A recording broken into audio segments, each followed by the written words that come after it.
ঢাকা 11, কুমিল্লা 4 আসনে জামায়াত প্রার্থী দেয় নাই, তারা নমিনেশন জমা দেয় নাই, তারা নিজ ইচ্ছায় সেখান থেকে তারা তাদের বিরুদ্ধে লড়বে না, মানে নির্বাচনে, ঠিক আছে, নাহিদ এবং কি বিদ্যারে হাসনাত আব্দুল্লাহর বিরুদ্ধে তারা লড়বে না। এইটা ধারা আমরা আসলে কি শিখলাম বলেন? আমাদের শিক্ষা কি জামাত খারাপ? জামাত অনেক খারাপ বলে অনেকে ভালোবাসে, ঠিক আছে, এটা ধারা আমরা কি শিখলাম বলেন?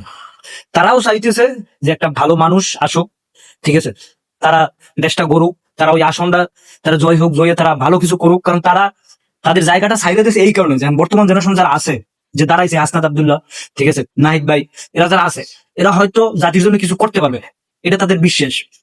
তাইলে তাদের মনে করেন যে নেতা হওয়ার নেশা তাদের ভিতরে নাই।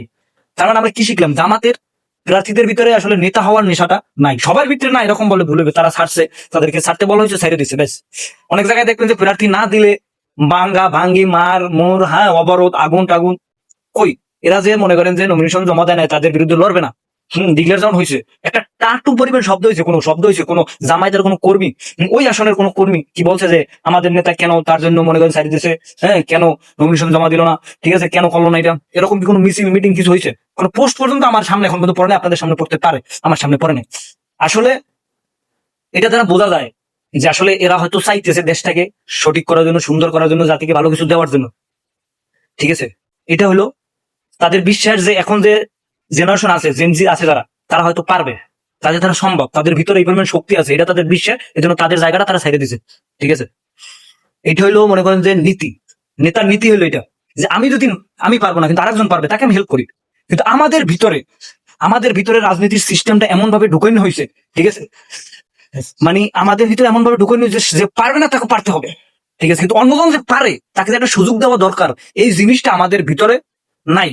মানে আমার নেতা দাঁড়াইছে, তাকে যেভাবে হোক, মিথ্যাকে সত্য বললে তাকে জয় করতেই হবে, যেভাবে হোক করতেই হবে, এটা আমাদের ভিতরে ঢুকিয়েছে। কিন্তু আমাদের ভিতরে এই জিনিসটা ঢুকতেছে না যে এই মানুষটা ভালো, আমি পারবো না, মানুষ আমাকে চাইতেছে না, বা কিছু লোক চাইতেছে, কিন্তু আমার সে ভালো, আমি তাকে হেল্প করি, করুক, দেশের জন্য কিছু করুক, ঠিক আছে।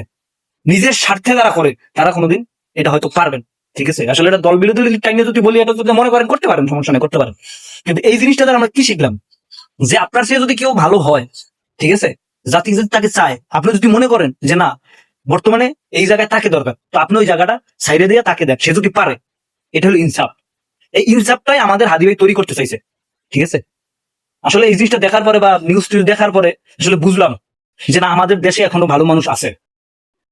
আসলে হয়তো কি ক্ষমতা আছে আমরা জানি না, কিন্তু হয়তো এটা বিশ্বাস যে মানুষের ভিতরে আসলে একটা বিশ্বাস ঢুকে গেছে যে জামাত আসলে হয়তো আমরা কিছুটা পরিবর্তন পাবো, বাকিটা উপর আল্লাহ দিচ্ছে।